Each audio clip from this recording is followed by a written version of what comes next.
Hi everyone.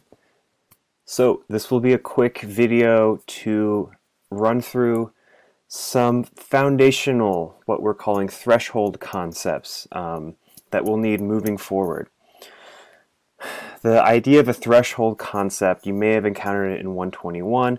If not, that's okay. It's a simple idea. The idea, however, is that these are ideas that are so foundational to how writing studies scholars understand the way language and writing works, that we must understand them before we can move forward. So, as you may have recalled, the 121 and 122 curriculum here at WU it's a writing about writing curriculum. What that means largely is that we are going to understand and talk about and analyze and ultimately produce writing using terms and concepts that writing scholars, those who study writing, use. So just as you would learn concepts about, oh, I don't know, rock formation in geology 101, there are certain concepts and ideas that we can learn here in this first year writing course. So we're not just learning to write, we're also writing about writing. We're not just learning certain ways to write, we're learning how writing scholars understand how writing works. So that's why it's important for us to address some of these threshold concepts, these key points that we'll need to complete the rest of the course. And they can seem complicated sometimes, but the good news is they're not rocket science. So let's go through them once. We'll go through them sort of in the abstract, and then, as always, I think examples are going to be helpful ways for us to understand these concepts. So as you may have read, or as you will read very soon, a crucial threshold concept moving forward is that people use texts and writing and language to do something, to accomplish goals. You may think of writing as, you may have been taught to think of writing as sort of this passive activity. Writing scholars, and especially rhetoric studies, we look at writing and language and we see it as a means to an end. We see how it helps people get things done in the real world. Secondly, people use texts and discourse to make meaning. Again, not rocket science. There is one wrinkle perhaps. You'll notice that we use the phrase make meaning. Why don't we say convey meaning? Well, we say make meaning because linguists and writing scholars and people who have been, sociolinguists, cognitive linguists, their research has shown that we might think of it as this one-way street. I tell you to stop, and meaning is communicated to you, so you stop. It's a little bit more complicated than that, because what seems like a passive process is actually active. If I say to you stop, you don't just receive that meaning, you have to understand what stop means in English and do so. If I say stop to someone who doesn't speak English, that I'm not conveying the meaning, right? The meaning isn't made. So meaning is always being negotiated between a writer and a reader, or a speaker and a listener. And again, our third threshold concept here is that text and language mediate the activities. In other words, they help people accomplish an activity. What it means to mediate is it simply means that often writing and text and language is sort of the conduit. It's sort of the vessel by which people get things done. We can think of the example I just gave. It's about as simple of one as we can get. But I say stop, my goal is to get a person to stop walking toward me. Through that use of language, we make meaning together, they understand it, and we achieve the goal. I achieve the goal that I set out to achieve of getting a person to stop. It's about as simplistic as it can get. We'll look at some more complex examples, but I want to make sure we have a very clear understanding of this idea. Lastly, the last goal for us to understand in this video for today is that groups of shared text, shared writing, shared language, and this is how we'll define discourse. With a small d, we'll see that G makes a slight difference and defines discourse with a capital D. He'll go on to say that a discourse, well, I'll let you read about what he'll go on to say about a discourse. But discourse with a lowercase d is just a group of shared text, writing, and language. We might say, oh, legal discourse is very technical, and that's referring to everything that lawyers and judges say and write, and to the way they format their documents. It's a group of shared text, writing, and language that a group shares.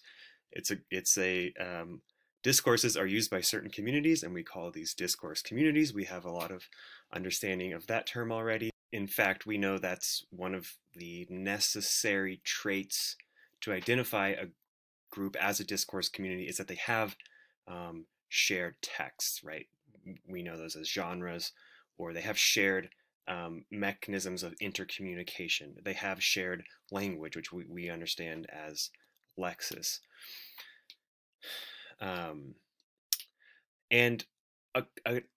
The key point here is that these discourses, these collections of text, writing, and language, they necessarily carry within them values or beliefs, or at least ways of thinking. A good example, perhaps, is we could just look at the way that some of the rules of writing, as we can just generalize and say the humanities writes in one way and the sciences writes in another. One thing that comes to mind, one characteristic of scientific discourse, one way that the scientific community uses writing, is that quoting is much less emphasized. Instead, there's a lot more summary than there is quotation, which means it's not what values, beliefs, or ways of thinking does this characteristic of scientific discourse convey. Well,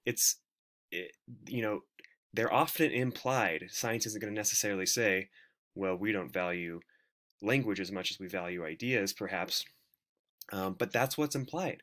If it's not as important to scientists to use the exact beautiful language of another writer, one of the ways of thinking, or one of the sort of undercurrents of their belief, is that the exact language doesn't matter quite as much as it does to those of us in the humanities who probably slaved over writing that perfect sentence.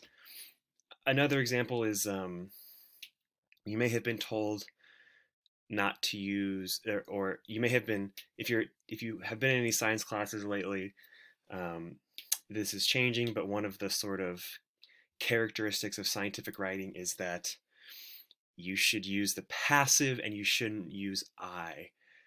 So if you're using the passive voice, that means that when you're describing your methodology, you don't want to say, I titrated you don't want to say I performed the experiment. You don't want to say I titrated the pipettes.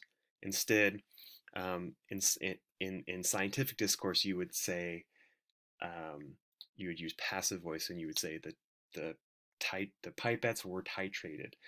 That's changing, but you can see what value or belief or ways of thinking is implied in that characteristic of scientific discourse.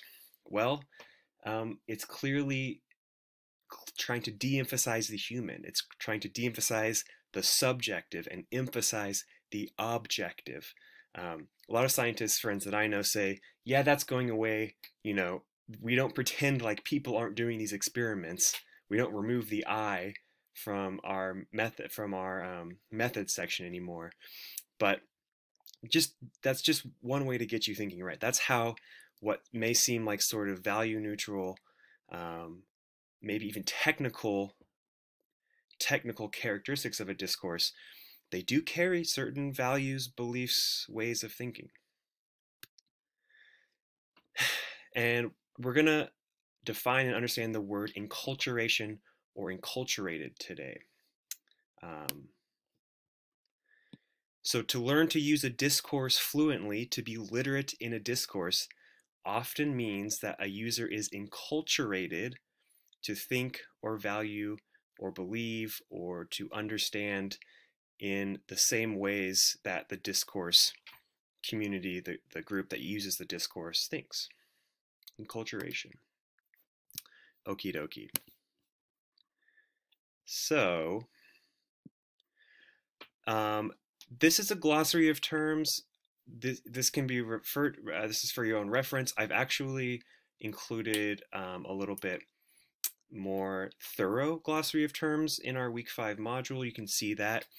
What I want to point out here, we've already talked about what it means to mediate.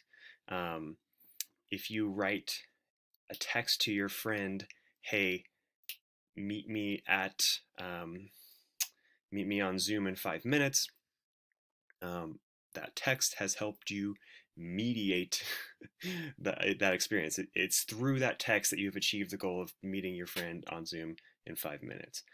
Enculturation is simply the process of us learning about and maybe even adopting the culture of a group, whether that's their values, their norms, the ways they think.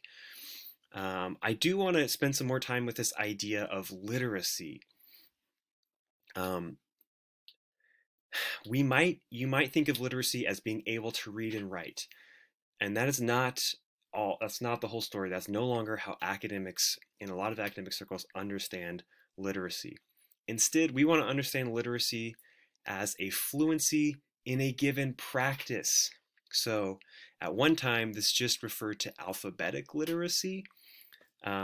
However, to be literate now means that you are fluent in any number of not just languages, but practices. So literacy now usually extends to other areas. Think of terms like digital literacy, electronic literacy, musical literacy, visual literacy, economic literacy, scientific literacy, mathematical literacy, right? So instead of simply meaning the ability to read or write, now we can say, well, we often navigate multiple literacies. We're often literate in multiple different practices. So